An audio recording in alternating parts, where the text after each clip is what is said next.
안녕하십니까. 심리대 LBC 소장 임철웅입니다. 이번 편은 조금 빨리 끝날 것 같아요. 왜냐면 이 두 분의 데이트 자체가 조금 빨리 끝나기도 했고, 두 분의 데이트는 예상하지 못했어요. 그러니까, 물론 뭐 우리가 뭐 쉽게 예상하고 그러면 안 되죠. 특히나 남녀 관계라는 건 언제 어떻게 될지 모르죠. 그냥 단지 그 상황에서 저 사람의 마음속에 뭐가 있을 거다. 이 정도는 알 수 있지. 물론 그것도 100% 맞는 건 아니겠지만, 근데 어쨌건 이 두 사람의 데이트에는 확실한 지원군이 누구예요? 상철 씨지. 1차 지원군 상철 씨, 2차 영숙 씨. 상철 씨가 정숙 씨에게 물론 조금 더 부드럽게 말할 수도 있었겠지만 어쨌건 확실하게 거절의 의사를 전달했고, 그리고 실은 원래는 한 번 정한 것을 쉽게 바꾸지 않는 되게 일관된 노력을 기울일 줄 아는 정숙 씨의 성격상 되게 물러서기가 어려울 수 있었는데, 상철 씨의 그런 단호한 태도에 정숙 씨가 물러서게 됐죠. 그러니까 상철 씨, 예를 들어서 뭐 그게 영수 씨였다고 생각하면 영수 씨가 정숙 씨의 그런 대시를 받고 상철 씨만큼 제대로 거절하지 못했을 거예요. 뭐 조금 더 시간을 보고 뭐 하겠습니다. 아니면 뭐 정숙 씨의 어떤 면이 좋았지만 아직 뭐 현숙의 이런 그 5개명 다시 얘기하면서, 그러면서 정숙 씨가 아 그래 그럼 나한테도 기회가 있긴 한 건가 이런 생각을 하게 됐을 수도 있다고. 이제 어쨌건 그래서 제1지원군이 이제 상철 씨, 그리고 영숙 씨도 타이밍이 안 맞았다. 물론 실제로 타이밍이 안 맞았다기보다는 두 사람의 성향이 안 맞은 거지만, 어쨌건. 그리고 영우 씨도 또 눈치가 빠른 사람이다 보니까 확실하게 캐치하고 이제 완전히 백지에서부터 시작을 할 수가 있었죠. 이 두 사람은 정숙 씨의 또 적극적인 시도로 두 사람의 데이트가 시작될 수 있었습니다. 근데 이 두 사람의 데이트를 보면서 야 이게 참 사람의 결이라는 게 중요한 거구나라는 걸 좀 새삼 느꼈거든요. 그러니까 이 두 사람이 서로 호감이 생긴다 이것까지는 어떻게 될지 모르죠. 왜냐면 시간이 너무 조금밖에 안 남았어. 근데 어떤 사람은 영우 씨랑 대화할 때 정말로 긴 침묵이 이어질 거란 말이에요. 근데 정숙 씨는 그 순간순간 자기한테 이렇게 떠오르는 말을 그때그때 이렇게 잘 하는 사람이잖아요. 그러니까 어떤 사람이 정숙 씨랑 이렇게 대화를 하다 보면 아, 이 사람 너무 자기 세계에 빠져 있는데 아, 저 맥락을 못 따라가겠어 이렇게 생각하는 사람이 있는가 하면, 어떤 사람은 그러니까 예를 들어서 영호수 씨 같은 분도 아마 그렇게 느꼈을 건데 아, 굉장히 다채로운 이야기를 한다. 아, 굉장히 흥미롭다. 자기 내면을 저렇게 투명하게 드러내줄 수 있는 사람이라니 아, 너무 재밌다라고 느낄 수도 있는 거지. 그럼 두 분이 이제 일식집에 왔어요. 근데 이제 여기서도 정숙 씨가 일식집에 와서 제일 많이 먹는 게 옥수수 콘치즈라고. 근데 물론 그건 인정합니다. 옥수수 콘치즈가 정말 맛있는 건 사실이지. 그리고 왠지 집에서 해 먹긴 좀 애매해. 뭐 하는 게 어려운 건 아닌데 그냥 왠지 그렇게 마요네즈를 들이붓는 것도 좀 나한테 미안한 일이고, 그걸 또 기름에 다는 것도 좀 몰라. 여러 가지 그런 이유 때문에. 그리고 또 옥수수 콘치즈는 거기다 담아 나와야 더 맛있잖아요. 명품의 조건은 DP 아니야. 옥수수 콘치즈의 조건은 데코레이션 그릇에도 있기 때문에 이게 참 어쨌건 그걸 이제 콘치즈라고 말을 하죠. 그러면서 영호 씨도 인정을 합니다. 여기에서도 밑반찬 먹으면 꼭 아빠가 핵심 먹으라고 이렇게 얘기를 하는 걸 보면 어려서부터 만들어진 버릇이잖아요. 그러니까 나이가 들어가지고 뭐 경제 개념이 좀 생긴 상황에서 내 돈 주고 사 먹으면 콘치즈보다 핵심을 먹게 돼. 내 돈 내고 회를 먹으면 그 회가 남는 거를 보기가 참 마음이 힘들죠. 그런데 이게 이제 어린 나이에서부터 이렇게 부모님 횟집도 데려가고 이러면서 거기에서 그 초딩 입맛에 맞는 콘치즈를 좋아했고, 거기에서도 아빠가 핵심 먹으라고 이렇게 말을 했지만 그거를 막 강요하거나 그런 아버지라기보다는 되게 다정한 아버지가 야 이것도 야 핵심 먹어야지 너 뭐 그러냐, 그래서 아유 아빠 나 이거 먹을 거야, 예를 들어서 이런 정도로 친밀한 그런 가정이었겠구나를 실은 유추할 수 있지. 뭐 이런 말은 좀 그렇지만 부족함 없는 그런 어린 시절을 보냈겠구나라고, 뭐 물론 다른 여러 가지 단서가 필요하겠지만 저 말로 유추가 되죠. 아, 사랑받고 살은 사람이겠구나. 그리고 실은 지금 영호 씨랑 그렇게 막 엄청 친밀한 사이는 아니잖아요. 그런데 뭐랄까 아빠가 했다라는 말을 여기서 언급하는 거는 실은 두 가지 중에 하나겠죠. 하나는 이 사람이 너무 투명한 사람이라, 이런 게 일종의 소개팅이라면 소개팅 자리인데 이런 자리에 앉자마자 첫 식사 자리에서 이제 아빠를 언급하는 거는 상대 입장에서 좀 편견을 불러일으킬 수 있다라는 생각을 못 하는 거야. 왜냐면 내 입장에서는 이렇게 뭐 아빠랑 다정한 거 뭐 아무렇지 않은 거니까. 내가 떠오르는 거를 그 자리에서 얘기하게 되는, 아까 말했던 정숙 씨의 그런 투명함을 드러내는 말이기도 하고, 그리고 아버지와는 어떤 양가 감정이나 이런 거 없이 지금까지도 좋은 관계로 계속해서 지내오고 있는 뭐 그런 걸 드러내고 있을 수도 있겠죠. 그리고 점원분한테 이제 콘치즈 나오냐고 물어보죠. 근데 점원이 이제 당연히 나온다고. 근데 이제 콘치즈 먹으려고 참치를 이렇게 회를 먹는다고 말하는 거는 조금 조심스러울 수 있는 얘기일 것 같긴 한데, 물론 이거를 뭐 한다고 해서 그렇게 서빙하시는 분이라고 하나요? 어쨌건 그분이 그렇게 막 싫어하지는 않았을 것 같은데, 나라면 점원이 가고 나서 했을 얘기 같긴 해. 왜냐면 어쨌건 이건 이 식당에 대한 약간 신뢰일 수 있으니까.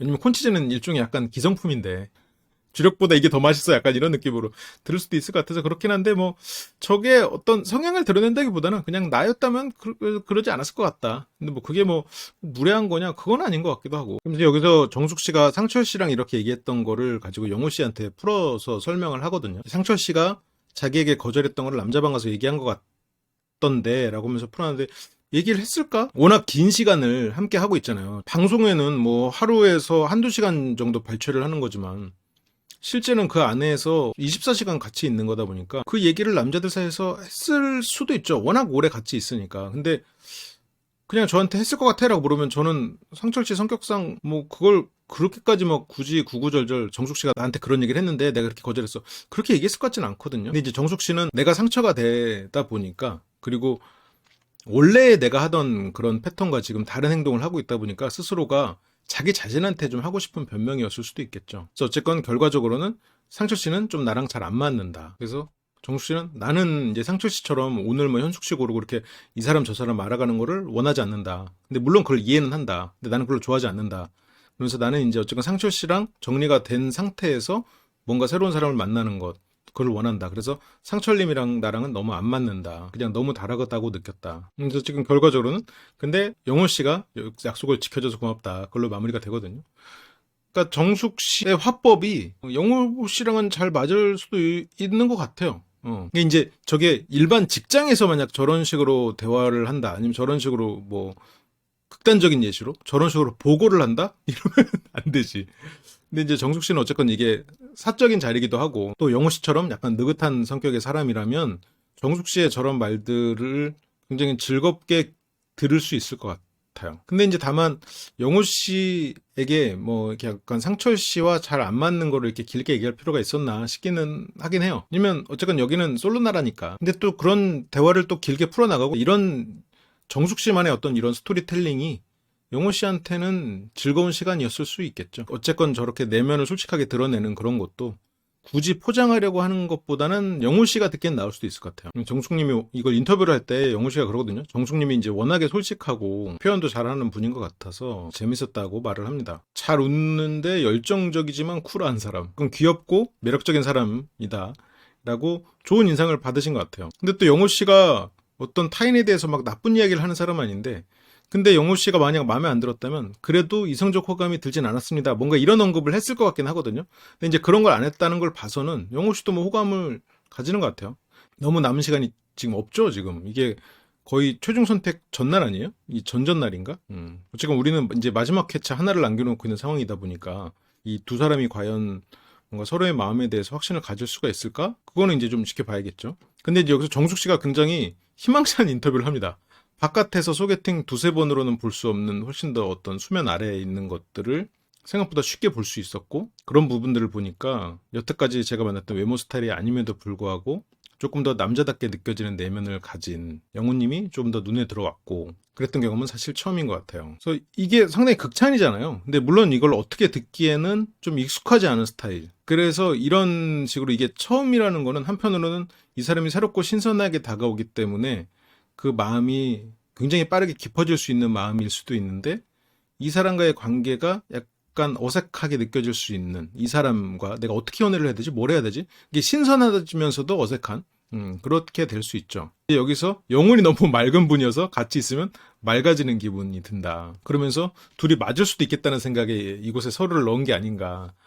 저 말은 살짝 조금 과정에서 말하면 뭐 운명 같다는 느낌이 들었다, 이게 100이라면 저 말은 그래도 한 그런 방향으로 한 2, 30은 되지 않나? 지금 정수 씨가 그 정도를 느낀 게 아닌가라는 느낌이 좀 들거든요. 그러니까 이것도 어떻게 보면 이 솔로 나라의 대단함인 것 같아요. 저런 어떻게 보면 열악한 상황에서 그 오랜 시간을 같은 목적, 사랑하는 사람을 만나라 라는 같은 목적을 가진 사람을 어쨌건 짧은 시간이 아닌 오랜 시간을 이렇게 합숙을 시키고 그런 목적에 따라서 다양한 미션을 수행하고 이런 공간을 만들므로써 실은 밖에서 굉장히 긴 시간 동안에 이루어져야 될 그런 감정을 이 안에서는 또 이렇게 짧은 순간에 이루니까 그것도 참 대단한 것 같아요. 그러니까 이번에 정숙님과 영훈님을 두 사람이 잘 되든 안 되든 개인적으로 이게 제가 나이가 들면서 그런 생각이 들어요. 어렸을 때는 나와 다른 어떤 사람을 만나서 다른 걸 바라는 사람, 내가 가지지 못한 것을 바라는 사람을 만나서 그것을 가진 것처럼 표현하려고 애를 쓰고 그것을 갖기 위해서 발버둥을 치는 그런 시절이 있었거든요. 보통 20대 때 그랬지. 근데 중요한 건 그게 아닌 것 같아요. 내가 가진 걸 바라봐 줄 수 있는 사람을 만나는 게 중요한 것 같아. 왜냐면 우리가 연애를 불특정 다수를 모아서 하는 장사가 아니거든요. 점유율을 높이는 과정이 아니야. 어쨌건 단 한 사람을 찾는 과정이다 보니까 내가 어느 정도 좀 시간적 여유가 있다 보면 내가 갖출 수 있는 건 좀 갖추는 시간을 갖는 게 좋지만 어쨌건 내가 가진 가치를 바라봐 줄 수 있는 사람, 그래서 그냥 그 자연스럽게 관계를 맺는 것들, 그러니까 연애를 자연스럽게 시작해라 그 뜻이 아니라 이 사람과의 시간이 그냥 자연스러운 어떤 것, 그것이 되는 게 아주 훨씬 더 좋은 선택지가 아니었을까라고 저는 이게 나이가 들면서 조금 생각이 변했었던 것 같아요. 그게 이제 30대 정도의 그런 변화를 겪었던 것 같아요. 그래서 약간 그때 어떻게 보면 저의 가치관 자체도 조금 아쉬울 게 없는 삶을 사는 것 추구하는 것으로 바뀌면서 좀 연애에 대해서도 좀 내려놓게 됐거든요. 이게 내려놨다고 해서 연애를 안 한 건 아니고, 근데 오히려 그런 부분들이 나를 훨씬 더 좋아해주는 그런 사람을 만나게 되는 그런 과정이었던 것 같아요.